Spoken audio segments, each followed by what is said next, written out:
नमस्कार, स्वागत है आपका दिल्ली एनसीआर दिन भर में। आपके साथ मैं हूं मुकेश गुप्ता। खबरों के इस बुलेटिन में हम आपके लिए लेकर आए हैं दिल्ली एनसीआर की तमाम वो बड़ी खबरें जिन्हें आपके लिए जानना है बेहद जरूरी। तो आइए खबरों की शुरुआत करते हैं। उससे पहले एक नजर डाल लेते हैं अभी तक की हेडलाइंस पर। बजट से पहले ऑल पार्टी मीटिंग में फिर बोले पीएम, किसानों के लिए अभी भी खुला है बातचीत का ऑफर, आओ साथ में चर्चा करें। इजरायली दूतावास के पास मिली बदले वाली चिट्ठी, जैश उल हिंद के नाम के संगठन ने ली जिम्मेदारी, सुरक्षा एजेंसियों को किया अलर्ट। दिल्ली के शहीदी पार्क में पुलिस कर्मियों के परिजनों का प्रदर्शन, ट्रैक्टर मार्च, हिंसा के उपद्रवियों पर कार्रवाई की मांग। देश में कोरोना महामारी को आए हुए पूरा एक साल, 30 जनवरी 2020 में मिला था पहला केस। कई उतार चढ़ाव के बाद कोरोना से जंग जीता भारत। और गाजियाबाद में दामाद ने किया ससुर का कत्ल, घर के बाहर बुलाकर मारी गोली, फरार दामाद की तलाश में जुटी पुलिस। अब खबरें विस्तार से। बजट से पहले प्रधानमंत्री नरेंद्र मोदी द्वारा बुलाई गई ऑल पार्टी मीटिंग में एक बार फिर से पीएम मोदी ने किसानों को भरोसा दिलाते हुए कहा है कि कृषि कानून किसानों के पक्ष में है। इतना ही नहीं, उन्होंने दिल्ली में 26 जनवरी को हुई घटना को दुर्भाग्यपूर्ण करार देते हुए कहा कि सरकार किसानों के हित में काम कर रही है और कृषि मंत्री नरेंद्र तोमर ने अभी तक जो भी बैठकें की हैं वो भी किसानों के ही पक्ष में थी। ऐसे में एक बार फिर से किसानों को बातचीत के लिए आगे आना चाहिए। आइए आपको सुनाते हैं क्या कुछ रहा ऑल पार्टी मीटिंग में और पीएम मोदी ने कैसे किसानों से साथ आने के लिए कहा। नए कृषि कानूनों के खिलाफ जारी किसान आंदोलन के बीच पेश होने जा रहे बजट से पहले प्रधानमंत्री नरेंद्र मोदी ने सर्वदलीय बैठक बुलाई, जिसमें उन्होंने कहा कि सरकार किसानों से बातचीत के लिए तैयार है। ऑल पार्टी मीटिंग में विपक्ष की ओर से कांग्रेस के राज्यसभा सांसद गुलाम नबी आजाद ने और दूसरे नेताओं ने किसानों का मुद्दा उठाया। पीएम मोदी ने कहा कि सरकार सभी मुद्दों पर चर्चा के लिए तैयार है। साथ ही उन्होंने कहा कि कृषि मंत्री नरेंद्र तोमर ने जो प्रस्ताव दिया था, हम उस पर चर्चा के लिए अभी भी तैयार हैं। केंद्रीय मंत्री प्रहलाद जोशी ने कहा कि कृषि कानून और किसानों के मुद्दे पर विपक्ष से चर्चा की गई। सारे पार्टियां, लगभग सारे पार्टियां पार्टिसिपेट की थी। उसमें ज्यादा चर्चा लोकसभा में बिल के अलावा हो जाए, ये तो डिमांड अपोजिशन पार्टी ने की है और सरकार इसके लिए सहमत है। और फार्म बिल के बारे में वगैरह, फार्मर्स का इश्यू के बारे में चर्चा होना चाहिए, ये भी डिमांड उन्होंने रेज किया है, उसके लिए भी हम सहमत है। लेकिन माननीय प्रधानमंत्री जी ने अंत में दिशा निर्देश देते हुए ये कहा है कि जो डिस्कशन के लिए, नेगोशिएशन के लिए 22nd, 23rd को हमारा एग्रीकल्चरल मिनिस्टर श्री नरेंद्र सिंह तोमर जी ने जो उन्होंने ऑफर किया था, हम डिस्कशन के लिए तैयार है। अगर आप डिस्कशन फर्दर कंटिन्यू चाहते हैं तो मैं एक फोन कॉल पे अवेलेबल हूं। जो स्टेटमेंट जो उनको कम्युनिकेट किया गया था, दैट स्टिल स्टैंड्स गुड। सरकार बातचीत करने के लिए तैयार है। इधर पीएम मोदी ने साफ कर दिया कि किसानों से बातचीत के सभी रास्ते खुले हैं। वहीं उधर ट्रैक्टर रैली हिंसा के बाद कमजोर हुआ आंदोलन फिर खड़ा हो रहा है। सिंघू बॉर्डर, टिकरी बॉर्डर और गाजीपुर बॉर्डर पर किसान भारी संख्या में वापस लौट चुके हैं। किसान नेता राकेश टिकैत की अपील पर किसानों का जुटना जारी है। भावुक हुए राकेश टिकैत के सुर अब फिर बदल गए हैं। तो वहीं किसान नेता नरेश टिकैत ने ऐलान किया, महापंचायत के फैसले के बाद किसान गाजीपुर बॉर्डर की तरफ कूच करेंगे। इधर केंद्र सरकार ने इजरायली दूतावास में हुए धमाके के बाद सुरक्षा को ध्यान में रखते हुए दिल्ली में किसान आंदोलन वाली जगहों यानी सिंघू बॉर्डर, गाजीपुर बॉर्डर और टिकरी बॉर्डर, इसके साथ ही इनसे सटे अन्य इलाकों में इंटरनेट सेवाओं को रविवार 31 जनवरी रात तक अस्थायी तौर पर बंद कर दिया गया है। गृह मंत्रालय ने इस संबंध में आदेश जारी कर दिया है और दिल्ली पुलिस कमिश्नर को इस संबंध में सूचित किया गया है। पहले भी सरकार इन जगहों पर इंटरनेट सेवा को बंद कर चुकी है, लेकिन बाद में बहाल किया गया था। अब एक बार फिर से इन जगहों पर इंटरनेट सेवा को बंद करने का फैसला किया गया है। दिल्ली से संगीता सिंह की रिपोर्ट, नवोदय टाइम्स। दिल्ली में गणतंत्र दिवस पर ट्रैक्टर परेड के दौरान हुई हिंसा को लेकर अब दिल्ली पुलिस कर्मियों के परिजन दिल्ली के आईटीओ स्थित शहीदी पार्क पर विरोध प्रदर्शन कर रहे हैं। इन लोगों का कहना है कि सरकार ने अभी तक इस मामले में कुछ ठोस कार्रवाई के आदेश नहीं दिए हैं। ये लोग प्रदर्शन के दौरान उपद्रव करने वाले लोगों के खिलाफ कड़ी से कड़ी कार्रवाई की मांग कर रहे हैं। आपको बता दें कि इस उपद्रव के दौरान कई पुलिसकर्मियों के जख्मी होने की खबर सामने आई थी।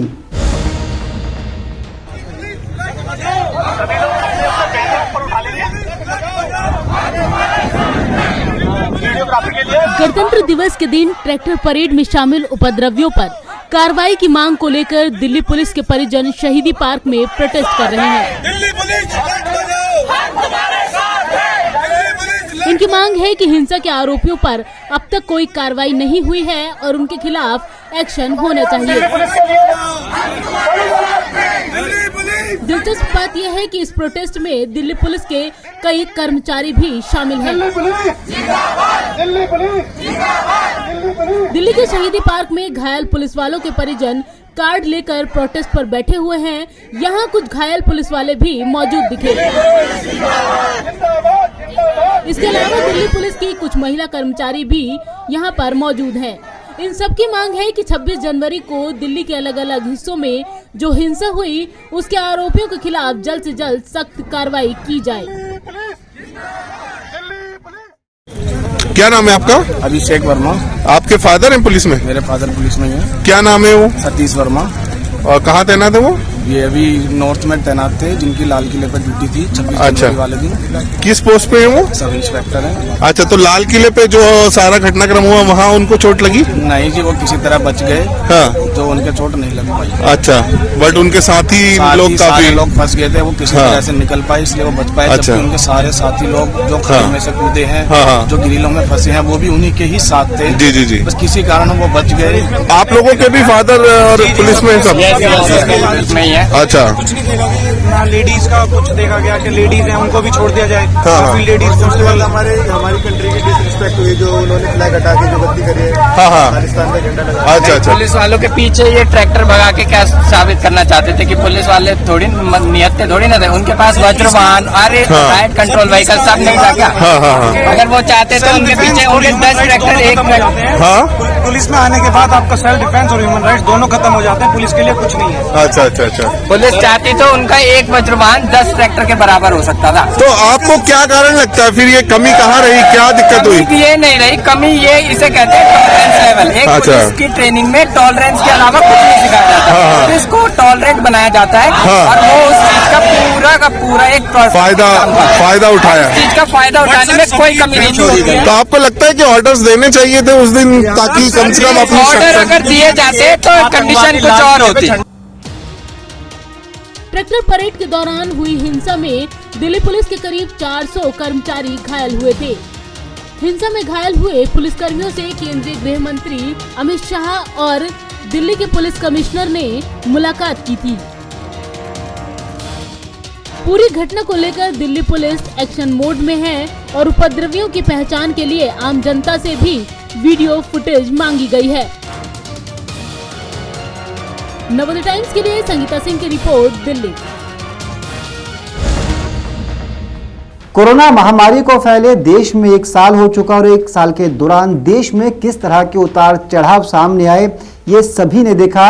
हालांकि 1 साल के दौरान अब सरकार दावा कर रही है कि कोरोना के मामले लगातार थमते हुए जा रहे हैं। आइए आपको दिखाते हैं कि 1 साल के दौरान किस तरह की समस्याएं लोगों के सामने और कैसे सरकार के साथ भारत के आम लोगों ने कदमताल करते हुए कोरोना महामारी पर विजय हासिल करने की एक बड़ी कोशिश की है। भारत में कोरोना वायरस को 30 जनवरी यानी कि आज 1 साल पूरे हो गए हैं।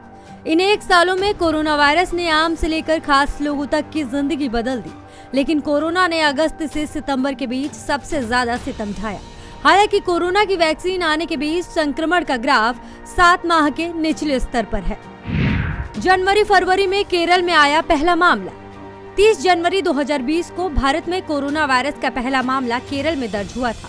फरवरी में वुहान से लौटे कुछ छात्र पॉजिटिव पाए गए थे, लेकिन संक्रमण दोहरे अंक तक नहीं पहुंचा। 4 मार्च को पहली बार 22 केस भारत में मिले, जिनमें 14वें इतालवी पर्यटकों के समूह में शामिल संक्रमित थे। 12 मार्च को पहली बार देश में कोरोना से पहली मौत दर्ज की गई। मार्च में फैला कोरोना, लगा लॉकडाउन। इटली और जर्मनी से लौटे एक धर्मगुरु के पंजाब के आनंदपुर साहिब में 10 से 12 मार्च के बीच घूमना भारत में पहला बड़ा मामला साबित हुआ।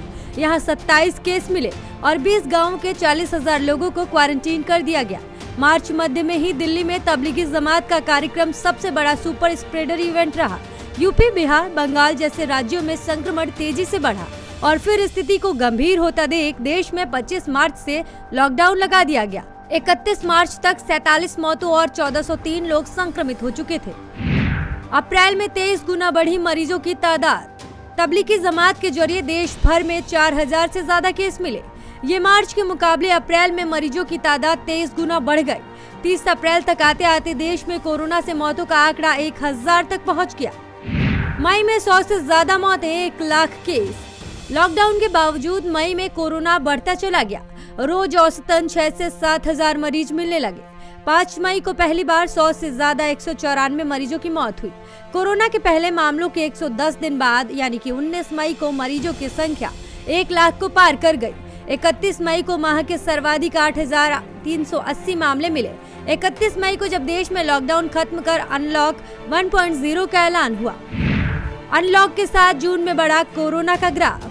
आर्थिक गतिविधियां शुरू होते ही मामलों में तेज इजाफे का अंदेशा था और हुआ भी वही। 1 जून को जहां एक दिन में 8,392 केस मिले थे, तो 30 जून को 18,522 तक पहुंच गए। जुलाई में 3 गुना बढ़े रोज नए मामले। संक्रमण बढ़ने के अंदेशे के साथ 17 जुलाई को देश में कुल मामले 10 लाख पार कर गए। इनमें महाराष्ट्र में 2,75,000 और दिल्ली के 11.6 लाख केस शामिल हुए।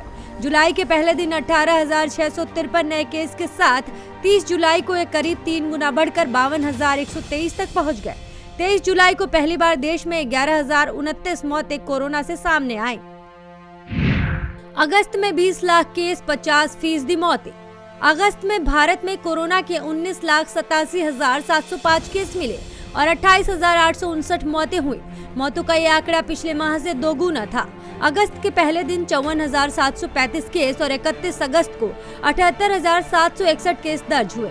अगस्त में रोज औसतन 800 से 900 मौतें दर्ज हुई। सितंबर में 33,000 मौत, रोज 1 लाख केस के करीब। सितंबर सबसे ज्यादा सितम ढाने वाला रहा और कोरोना के मामले रोजाना 70,000 से करीब 1 लाख तक पहुंच गए। 17 सितंबर को रिकॉर्ड 97,984 केस सामने आए। मौतों की तादाद भी करीब 1 लाख तक पहुंच गई। 16 सितंबर को सर्वाधिक 1290 मौतें दर्ज की गई। अक्टूबर में कुल 33,515 मौतें हुई। अक्टूबर में टूटा मौतों का रिकॉर्ड। अक्टूबर में त्योहारी मौसम के बीच 3 अक्टूबर को भारत में कुल मौतें 1 लाख को पार कर गई, लेकिन 1 अक्टूबर को 1181 मौतों के साथ 31 अक्टूबर ये 551 रह गई। नए केस भी 85 से 86 हजार रोजाना से 31 अक्टूबर को 48,000 के करीब रह गए। पूरे माह मौतें घटकर 24,000 के करीब रही।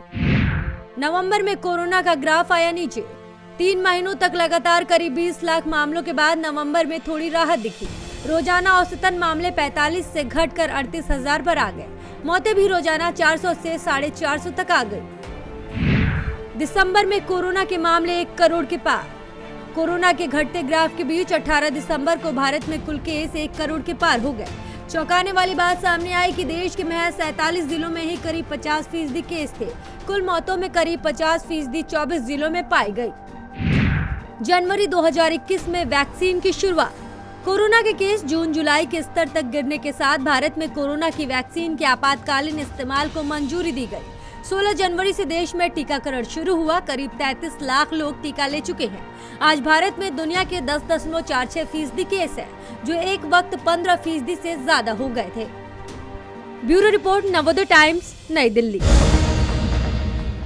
दिल्ली में इजरायली दूतावास के बाहर हुए बम धमाके की जिम्मेदारी आतंकी संगठन जैश उल हिंद नाम के एक संगठन ने ली है। इस संगठन का दावा है कि उसने ही इजरायली दूतावास के बाहर आतंकी हमला किया था। हालांकि सुरक्षा एजेंसियां इस संगठन के दावे को लेकर बहुत ज़्यादा कॉन्फिडेंट नहीं हैं, तो वहीं दूसरी तरफ देश भर में इस हमले के बाद अलर्ट जारी कर दिया है।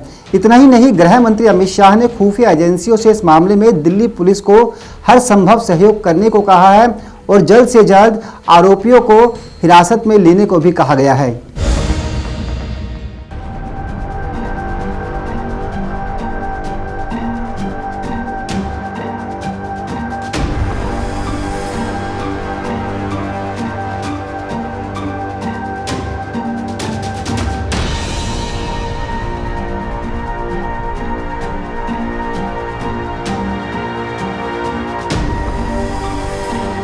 राष्ट्रीय राजधानी दिल्ली स्थित इजरायली दूतावास के पास शुक्रवार को हुए बम धमाके की जिम्मेदारी जैश उल हिंद नाम के एक आतंकी संगठन ने लेने का दावा किया है। हालांकि जांच एजेंसियां इस दावे को लेकर आश्वस्त नहीं है। मिली जानकारी के अनुसार जैश उल हिंद नाम के आतंकी संगठन ने कथित तौर पर मैसेजिंग ऐप टेलीग्राम पर मैसेज भेजकर इस बम धमाके में अपना हाथ होने का दावा किया। इस मैसेज में कहा गया है, सर्वशक्तिमान खुदा की कृपा और मदद से जैश उल हिंद के लड़ाके दिल्ली के एक हाई सिक्योरिटी इलाके में घुसकर आईईडी हमले को अंजाम दे पाए। प्रमुख भारतीय शहरों को निशाना बनाने वाले हमलों की ये एक शुरुआत है।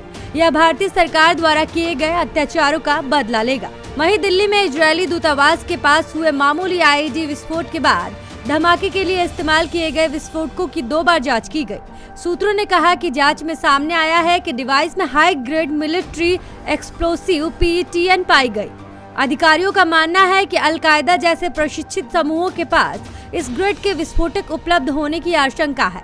ISIS से जुड़े एक समूह ने भी हमले की जिम्मेदारी लेने का दावा किया, लेकिन एजेंसियां उनके शामिल होने को लेकर आश्वस्त नहीं है। धमाके के बाद शुक्रवार रात ईरान की एक फ्लाइट भी देरी हुई और सभी यात्रियों की जांच की गई, लेकिन कुछ भी संदिग्ध नहीं मिला। इजरायली दूतावास के सामने हुए ब्लास्ट की जांच के लिए राष्ट्रीय जांच एजेंसी के 6 से 7 अधिकारी घटनास्थल पर पहुंच गए। इससे पहले आज सुबह दिल्ली पुलिस के स्पेशल सेल के अधिकारी इजरायली दूतावास के पास घटनास्थल पर पहुंचे थे। यहां पर स्पेशल सेल ने भी सबूत इकट्ठा किया। जांच एजेंसियों ने कोल्ड ड्रिंक कैन के टूटे हुए टुकड़े और बॉल बेयरिंग्स घटनास्थल से इकट्ठा किए। इन टुकड़ों को जांच के लिए फॉरेंसिक लैब भेजा गया। प्राथमिक जांच से पता चला है कि कोल्ड ड्रिंक कैन में विस्फोटक और बॉल बेयरिंग्स को ठूस दिया गया। रिपोर्ट की माने तो बॉल बेयरिंग्स कार के शीशे से जा टकराया और कार के शीशे टूट गए। ये भी आशंका जताई जा रही है कि विस्फोट में अमोनियम नाइट्रेट का इस्तेमाल किया गया। सूत्रों के मुताबिक ब्लास्ट में इस्तेमाल किया गया आईईडी घर में बना हो सकता है। आपको बता दें कि दिल्ली में गृह मंत्री अमित शाह ने इजरायली दूतावास के पास हुए धमाके के बाद खुफिया एजेंसियों के साथ हाई लेवल मीटिंग की। इस मीटिंग में गृह मंत्री अमित शाह ने खुफिया एजेंसियों को निर्देश दिया कि आरोपियों को पकड़ने में दिल्ली पुलिस की मदद करें और जल्द से जल्द मामले को सुलझाए। ब्यूरो रिपोर्ट, नवोदय टाइम्स, नई दिल्ली।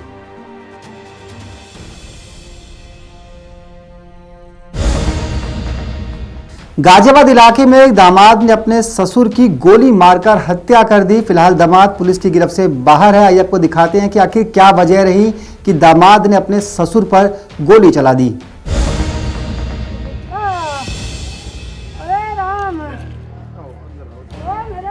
रोता बिलखता परिवार, जमीन पर बिखरा खून और तफ्तीश करती पुलिस। ये नजारा गाजियाबाद के लोनी क्षेत्र के कोतवालपुर गांव का है, जहां सुबह करीब 3 बजे अपने साथियों के साथ कार में आए दामाद ने पहले अपने ससुर को घर के बाहर बुलाया और फिर ताबड़तोड़ गोली बरसाकर हत्या कर दी, जिसके बाद मौके से फरार हो गया। गोली चलने की आवाज सुनकर परिवार के लोग दौड़कर बाहर आए। गंभीर अवस्था में बुजुर्ग को अस्पताल ले जाया गया, जहां डॉक्टरों ने उन्हें मृत घोषित कर दिया। घटना लगभग ये 2:45 से 3 बजे के बीच की है। यहाँ गाड़ी आई है, गाड़ी आकर रुकी। गाड़ी वालों ने मतलब गेट बजाया, पहले गेट बजा के ताऊ जी अंदर कमरे में सो रहे हैं। जैसे ही वो आए, गेट पूरा भी नहीं खुल पाए, धड़ाधड़ गोलियाँ चली हैं। कितनी फायर हुई थी? कम से कम 8-10 फायर हुई थी। कौन लोग थे पता है कुछ नहीं पता जी। तो क्या स्थिति है आपके ताऊ जी?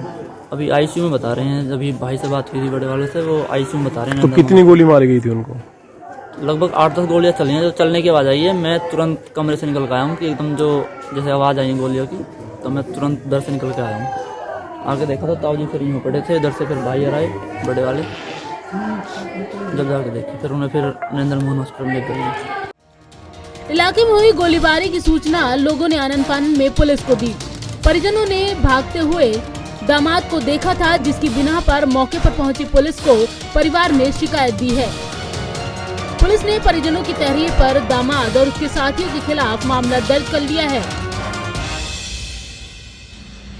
ग्राम कोतवालपुर थाना लोनी क्षेत्र में घटना हुई है, जिसमें शिवराज सिंह पुत्र श्री रसाल सिंह 68 वर्षीय थे। इनको कुछ लोगों ने गोली मारकर घर पर 3 बजे रात में आए, गोली मारकर इनको घायल कर दिया, जिसको इनको तत्काल अस्पताल भेजा गया। वहां पर इनकी मृत्यु हो गई। इसमें इनके जो घर वाले थे, उन्होंने उनको सबको भागते हुए देखा जिन लोगों ने गोली चलाई थी। उनमें से जो इन्होंने तहरीर दी है वो नामजद तहरीर दी है। इसमें इनका ही दामाद है त्रिलोक चंद भाटी, जिससे कि इनका कुछ विवाद चल रहा था अपनी बेटी और इसको लेकर, तो उसी कारण से इसने इनके ऊपर फायरिंग की, जानलेवा फायरिंग, जिससे इनकी मृत्यु हो गई। जो तहरीर आई है उस पर FIR दर्ज करके इसकी गिरफ्तारी के लिए टीमें गठित की गई हैं और दबिश दी जा रही है इसके ठिकानों पर। बहुत ही जल्दी इसकी अभियुक्त की और इसके साथियों की जो इसके साथ थे उनकी गिरफ्तारी करके इनको जेल भेजा जाएगा। फिलहाल पुलिस ने मृतक के शव को पोस्टमार्टम के लिए भेजा है और हत्या के आरोपी दामाद और उसके साथियों की तलाश जारी है, ताकि जल्द से जल्द गुनहगार को सलाखों के पीछे भेजा जा सके। गाजियाबाद से विकास कुमार के साथ संगीता सिंह की report, Navodaya times. Delhi NCR से जुड़ी तमाम खबरों के इस बुलेटिन में फिलहाल के लिए इतना ही। देश और दुनिया की ताजा तरीन खबरों के लिए आप देखते रहिए नवोदय टाइम्स पंजाब केसरी। फिलहाल मुझे दीजिए इजाजत, नमस्कार।